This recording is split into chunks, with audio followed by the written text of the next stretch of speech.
The survivor is Adam Kohn. Describe the Lodz ghetto. Yeah, the Lodz ghetto will be very hard to describe because the starvation which we had in Lodz ghetto was never heard, I think, in Europe. Maybe during our ancestor in Middle Ages, perhaps the people were dying this way as people were dying in ghetto. But so that was really, I think, from just what I was reading, unbelievable. You know, in the beginning of the ghetto was still everybody brought something with him to eat, but eventually the storage of food has evaporated, and we have to rely only on the ration which we were getting, which was very little, very small ration. And you know, ghetto has become like a Lodz ghetto, especially like a big factory. There were industries working for the Germans with our ghetto Älteste, what Chaim Rumkowski, who was establishing and trying to make as many factories as possible, nominating managers and people who had experience in various industries, establishing those factories working for the German. And he was thinking, and we were thinking also, that this perhaps is the only way to survive and to work, because the Germans were depending on cheap labor, and our labor was actually not cheap, was free for them. They didn't pay what we were getting, the food, the rations, which was not enough. The ration was not actually to live and not to die, but maybe more to die than to live. And eventually we have seen that the starvation become greater and greater. Now, what I want to tell you, that in 1941, I got dysentery, was epidemic of dysentery in Lodz. And people in every house was somebody who had dysentery. And people were dying because of this. And I got also dysentery. And I remember that was still with my auntie and uncle. I was living there. My mother was living somewhere else, and my sister also with her auntie somewhere else. And I remember when I had this dysentery, lying in bed, I becoming weaker and weaker. And my auntie was cooking for me, I remember, out of rice. The liquid from rice was giving me to drink. And was really, I was thinking that will be the end of me, because I get weaker and weaker and thinner and thinner. And no disappearance of this dysentery. But we had a doctor who was a relative of us, Dr. Osełka in Lodz. He was in Lodz ghetto. He was coming to me and he said, I remember he was shaking the head, telling Mother, it is very difficult now to recover from this. And he said, I will try to get an injection. Injection which was designed only for the people who were something, the managers and so on. And he brought me this injection, which was a serum, against dysentery was a horse serum. And he gave me this injection. You know, this injection was designed only for VIP in ghetto. There were people in ghetto who were VIPs, you know, very important people, and they had everything, actually. So I got one of those injections, which is supposed to be for such people. He gave me this injection, which was anti-dysentery. And what happened? After 1 or 2 days, I felt a rash on my body and start to itch. It was terrible. A part of that I was very thin. And I had diarrheas, you know, dysentery was diarrhea. And this rash has become, I got it on my whole body, and eventually this rash has become one, and I have become swollen. The next day, I see my hands and my feet, I can't move. I felt that I become paralyzed, and I have become paralyzed in bed. Then I was swelling, and I stopped talking next day, a few days later. So I was paralyzed, not able to talk, was lying on bed, but seeing everything, understanding everything, but not able to communicate with anybody.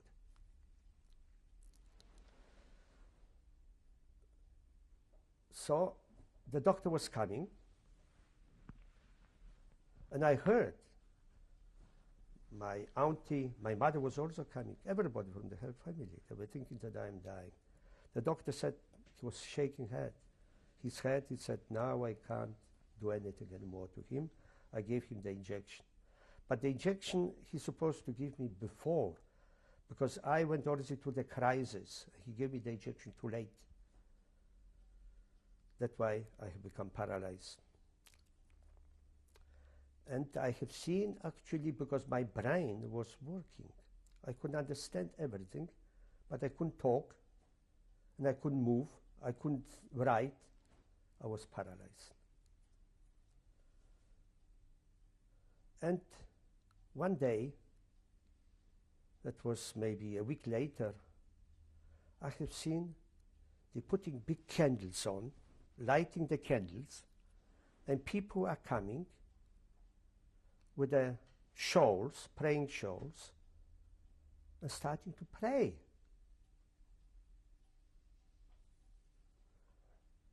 But I can't say anything, so I thought that now they're going to bury me alive. They think that I am dead because I can't speak, I can't move, I can't communicate. I'm lying like a piece of wood on the bed. So I was really thinking then that they're going to bury me alive, which was possible in ghetto. But what happened? After that, they left. The candles were on, and I was lying in bed thinking, what is going to happen here now? And I was lying in bed, the candles were getting smaller. It took a long time. The candles were getting smaller, and I was imagining and dreaming.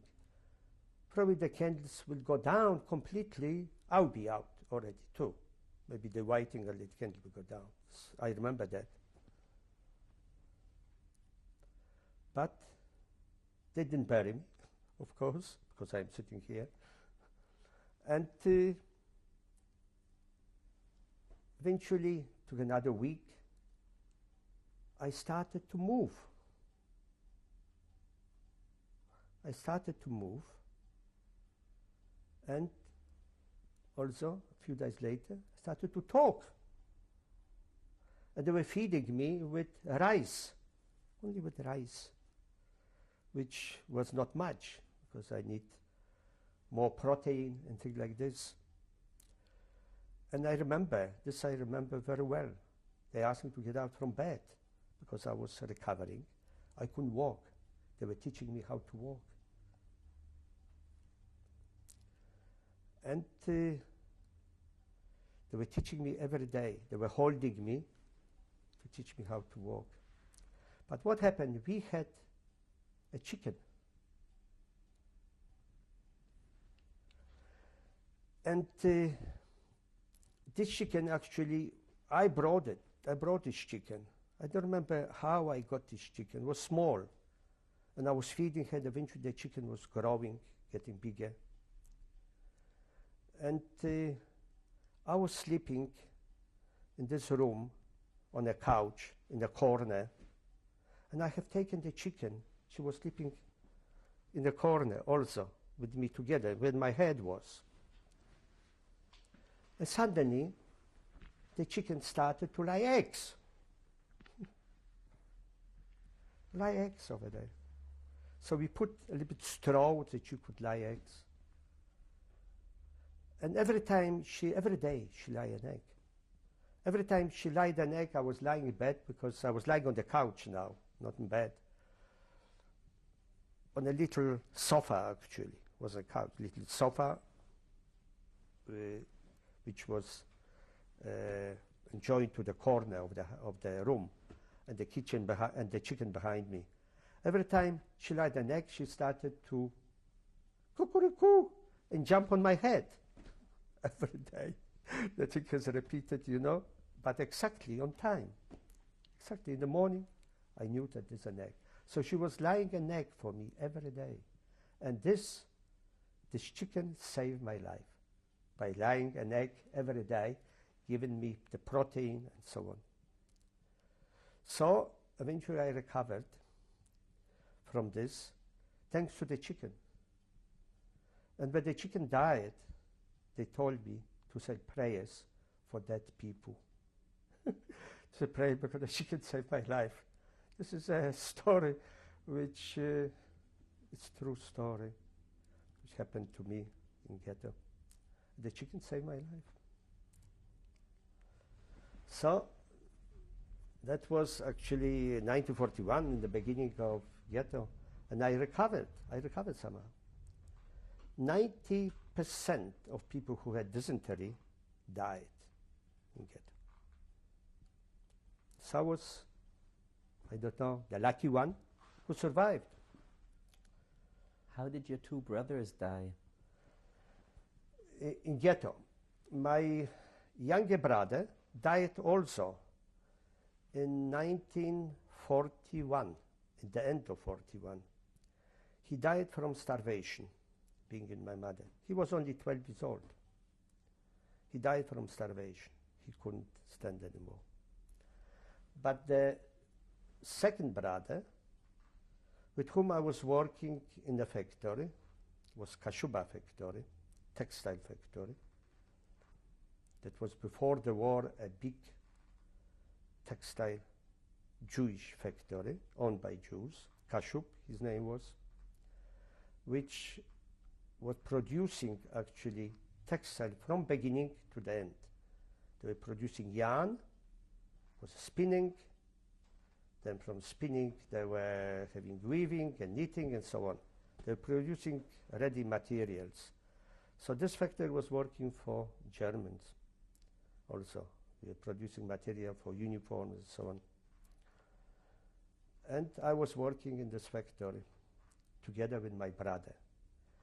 But that was actually, I'm jumping, because that was in 1944 already, in the end of 1944, 1943, 44, but I'm talking about year 1941. So I think it would be better to talk about what happened before that, and then I tell you what happened with my brother, how he died. The elder brother died, Savek, who was 1.5 years younger than me, died at the end of the ghetto. But before that, I had to go to work, and I was working in different factories, but eventually I had a very good friend. His name was Savek Tiger. Tiger was a very well-known family in Lodz. They had they were in fur business, the family. And the son was one of my friends, was very good friend. And his brother-in-law, he was working for Sonderkommando. He was a higher officer in Sonderkommando. Sonderkommando was a police in ghetto, which was higher than normal police, was above police. And he could, because of his influence, we could get both of us here, my friend and myself, could get a job in Sonderkommando. But what was Sonderkommando? Sonderkommando was, in ghetto, a body which was executing orders of Gestapo. Those were like police. They could arrest even a normal policeman, because we had Jewish policemen in ghetto too. They could arrest a Jewish policeman if they wanted to.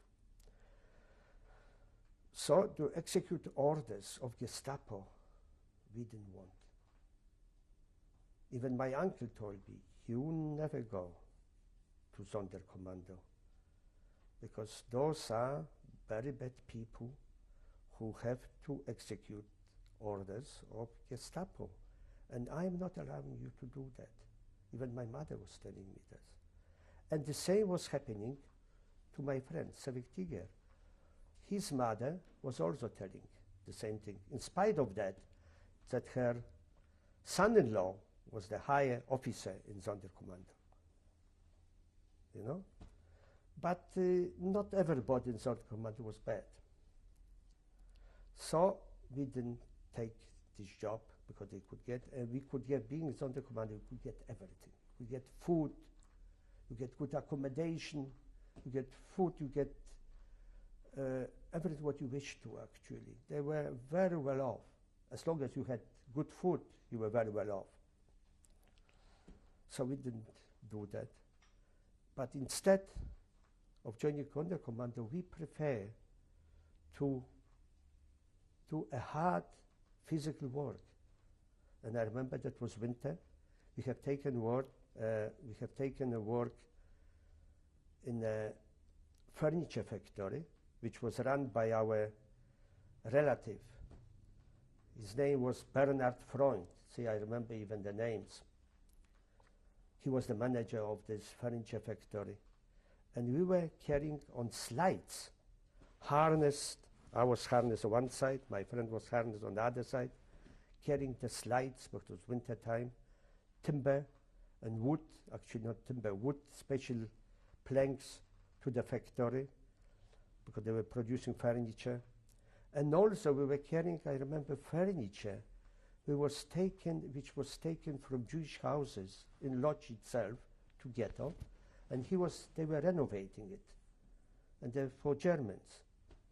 You know, we were carrying those furniture. But it was a hard work. And this Bernhard Freund, he was probably getting specially, giving us every day a quarter of a kilogram of meat every day. That was really something. I was getting a quarter kilogram of meat, and a friend of mine, Savik Tiger, was getting a quarter kilogram of meat. And of course, we had also free wood, firewood, which we could bring home, because firewood was also a luxury you couldn't get. You know, for firewood, you had to pay. For instance, my wife, she is given a diamond ring for 1 kilogram of wood. Would you believe? So wood was really a luxury, because you had to cook on wood. And that was our pay. A part of that we were getting perhaps money too. And I remember I was bringing home every day from work, from this hard work, I was bringing the quarter kilogram of meat. My auntie was waiting, you know, an uncle, like I would be a god, a savior, you know, because this was really very important. And then I was giving sometimes the ration which I had, I was giving to my mother, who was living not far from us. And this saved actually us a little bit to get the strength and so on. But I was preferring to do such work, harness to the slides and carrying it, than to work for the Sonderkommando. But that was influence of my uncle, my auntie, and also the mother of Savek. Don't do that. But if we would do this, we would be very good off, but we didn't want it. So that was 1941. Tell us what you recall about the black market in the ghetto. Yeah, you could get everything on black market. If you wanted to buy a pair of shoes, you had to give so many loaves of bread or whatever, but where you get the loaves of bread. But not everybody was bad off. People in high position, the VIPs, were getting special ration, which called, I remember, Bayrat. And a friend of mine who is here in Melbourne, he was delivering to those people on his shoulders. He was telling me sometimes he had 40, 50 kilograms of food, different kinds of conserve and food and bread and sugar and very good things. He had to deliver to those things. He was a carrier. What's his name? Heniek Szlatkowski. Yeah, he's here in Melbourne. So he was telling me the story. But of course, when he was delivering to them, he was always getting something for it. So he had a very good job getting a little bit of food from those people. And so that not everybody had very bad ghetto. Some people were, I would say, very well off, maybe better off than before the war, than when they were free, you know. How were your medical needs taken care of? Now, so medical things, you couldn't get any medicine in ghetto, not as far as I remember, because when I had dysentery, I couldn't get any medicine, and you had only to survive from your own strength, from your own antibodies, and but not as far as I remember. But there were some things which were smuggled to ghetto, smuggled, and this was on the black market. But I don't remember as far as medicine is concerned. How did you keep in touch with world events? Which world event? You actually you were hermetically sealed in ghetto. You didn't know anything what was going on, except that some people had radios. But for having a radio is a death sentence. You were not allowed to have radios. So I know somebody who had a radio, and he was telling actually from the news which he heard on the radio what was going on outside the ghetto.